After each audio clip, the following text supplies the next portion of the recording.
It's Maria from Still Dreaming Homestead. Glad to be back with you again today. We're going to continue reading in our book, Little House on the Prairie by Laura Ingalls Wilder. So yesterday was a pretty sad ending.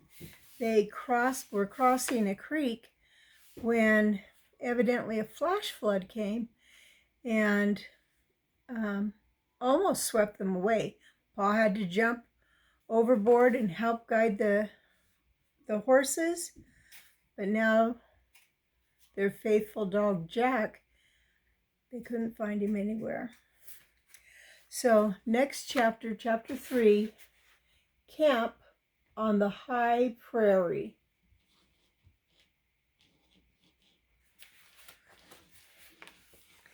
Pa made camp as usual. First, he unhitched and unharnessed Pat and Patty, and he put them on their picket lines. Picket lines were long ropes fastened to iron pegs driven into the ground. The pegs were called picket pins. When horses were on picket lines, they could eat all the grass that the long ropes would let them reach. But when Pat and Patty were put on them, the first thing they did was lie down and roll back and forth and over. They rolled till the feeling of the harnesses was all gone from their backs. While Pat and Patty were rolling, Pa pulled all the grass from a large round space on the ground. There was old dead grass at the roots of the green grass, and Pa would take no chance of setting the prairie on fire. If fire once started in the dry undergrass, it would sweep that whole country bare and black. Pa said, "Best be on the safe side. It saves trouble in the end." When the space was clear of grass, Pa laid a handful of dry grass in the very center. From the creek bottoms, he brought an armful of twigs and dead wood. He laid small twigs and larger twigs, and then the wood on the handful of dry grass, and he lit the grass. The fire crackled merrily inside the ring of bare ground that it couldn't get out of. Then Pa brought water from the creek. While Mary and Laura helped Ma get supper, Ma measured coffee beans into the coffee mill, and Mary ground them. Laura filled the coffee pot with water that Pa brought, and Ma set the pot on the coals. She set the iron bake oven in the coals too. While it heated, she mixed cornmeal and salt with water and pounded it into little cakes. She greased the bake oven with a pork rind, laid the cornmeal cakes in it, and put on its iron cover. Then Pa raked more coals over the cover, while Ma sliced fat salt pork. She fried the slices in the iron spider. The spider had short legs to stand on in the coals, and that's why they called it a spider. If it had no legs, it would have only been a frying pan. The coffee boiled, the cakes baked, and the meat fried, and they all smelled so good that Laura grew hungrier and hungrier. Pa set the wagon seat near the fire. He and Ma sat on it. Mary and Laura sat on the wagon tongue. Each of them had a little tin plate and a steel knife and a steel fork with white bone handles. Ma had a tin cup and Pa had a tin cup, and baby Carrie had a little one all her own. But Mary and Laura had to share their tin cup. They drank water. They could not drink coffee until they were grown up. So here's kind of what it looked like when Mary was grinding the coffee beans and Laura was ladling in water to make the coffee.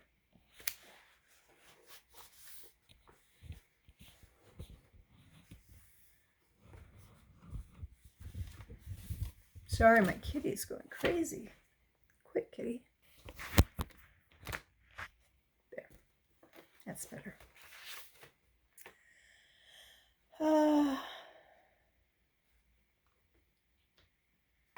While they were eating supper, the purple shadows closed around the campfire. The vast prairie was dark and still. Only the wind moved stealthily through the grass, and the large, low stars hung glittering from the great sky. The campfire was cozy in the big, chill darkness. Slices of pork were crisp and fat. The corn cakes were good. Want to see who I have here? This is my new kitten, Gracie. She's a bit of a wiggle worm, though.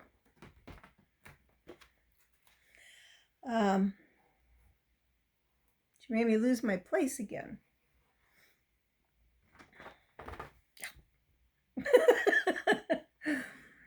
The campfire was cozy in the big dark. The slices of pork were crisp and fat, and the corn cakes were good. In the dark beyond the wagon, Pet and Patty were eating too. They bit off bites of grass with sharp, crunching sounds. We'll camp here a day or two, said Pa. Maybe we'll stay here. There's good land, timber in the bottoms, plenty of game, everything a man could want. What do you say, Carolyn? We might go further and fare worse, Ma replied. Anyway, I'll look around tomorrow, Pa said. I'll take my gun and get us some good fresh meat. He lighted his pipe with a hot coal and stretched out his legs comfortably. The warm, brown smell of tobacco mixed with the warmth of the fire. Mary yawned and slid off the wagon tongue to sit on the grass. Laura yawned too. Ma quickly washed the tin plates, the tin cups, the knives and forks. She washed the bake oven and the spider and rinsed the dishcloth. For an instant she was still, listening to the long wailing howl from the dark prairie. Sorry, had to sneeze. They all knew what that was. But the sound always ran up cold up Laura's backbone and crinkled over the back of her head.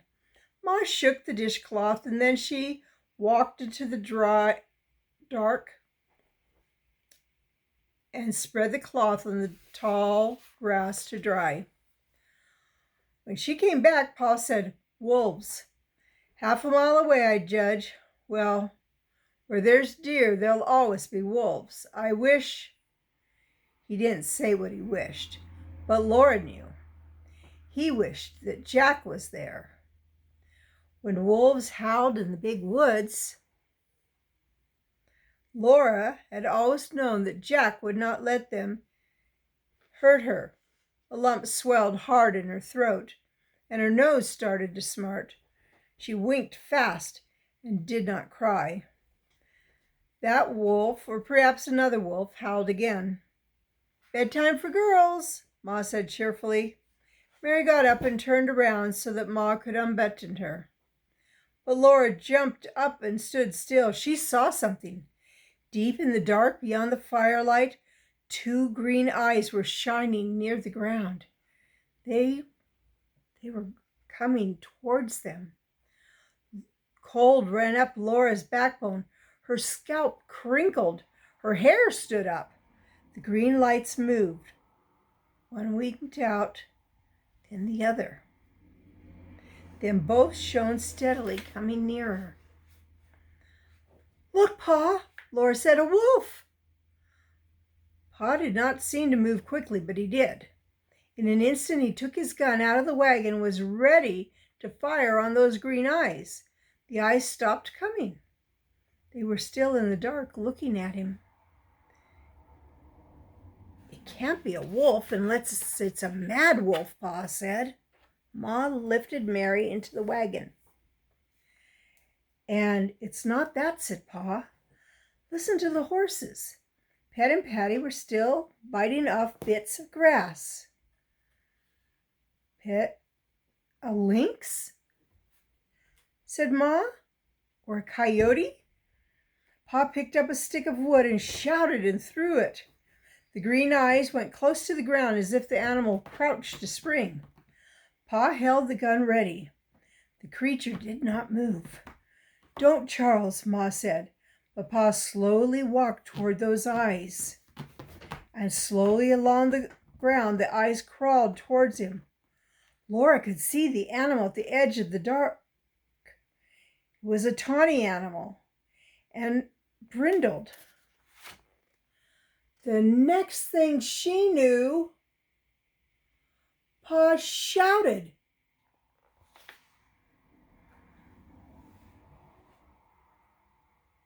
And Laura screamed. And then she was trying to hug a jumping, panting, wiggling Jack, who lapped her face and hands with his warm, wet tongue. She couldn't hold him. He leaped and wiggled from her to Pa and Ma and back to her again. "Well, I'm beat," said Pa. "So am I," said Ma. "But did you have to wake the baby?" Oh my, do you see what this cat's doing? She rocked Carrie in her arms, hushing her. Jack was perfectly well, but soon he lay down close to Laura and sighed a long sigh. His eyes were red with tightness. Calm down. And tiredness. And all the under part of him was caked with mud. Ma gave him a cornmeal cake, and he licked it and wagged politely, but he could not eat it. He was just too tired. "No telling how long he kept swimming," Pa said, "nor how far he was carried downstream before he landed. And when at last he reached them, Laura had called him a wolf, and Pa threatened to shoot him." But Jack knew they did not mean it. Laura asked him, "You knew we didn't mean it, didn't you, Jack?" Jack wiggled his stump of a tail. He knew. It was past bedtime. Pa chained Pet and Patty to the feed box in the back of the wagon and fed them their corn. Carrie slept again, and Ma helped Mary and Laura undress. She put on her long nightgowns over their heads while they stuck their arms into the sleeves.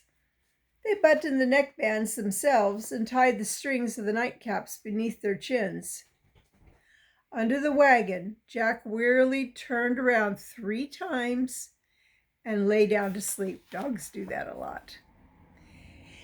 In the wagon, Laura and Mary said their prayers and crawled into their little beds. Ma kissed them both good night. On the other side of the canvas, Pet and Patty were eating their corn.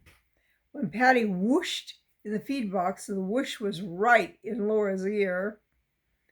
There were little scurrying sounds in the grass.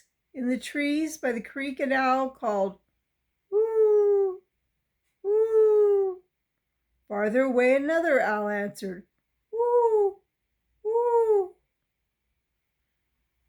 Far away on the prairie, the wolves howled, and under the wagon, Jack growled low in his chest. In the wagon, everything was snug and safe. Thickly in the front of the wagon top hung the large glittering stars. Pa could reach them, Laura thought. She wished he would pick the largest one from the thread on which it hung from the sky and give it to her. She was wide awake. She was not sleepy at all. But suddenly, she was very much surprised. The large star winked at her. Then she was waking up. It was the next morning. Wow, that was a happy ending to that story. Jack was still alive. Well, it's Maria from Still Dreaming Homestead. I want to say I love you. I really do. But more importantly, God loves you, and He always will. All right. I'll be reading to you tomorrow. Bye-bye.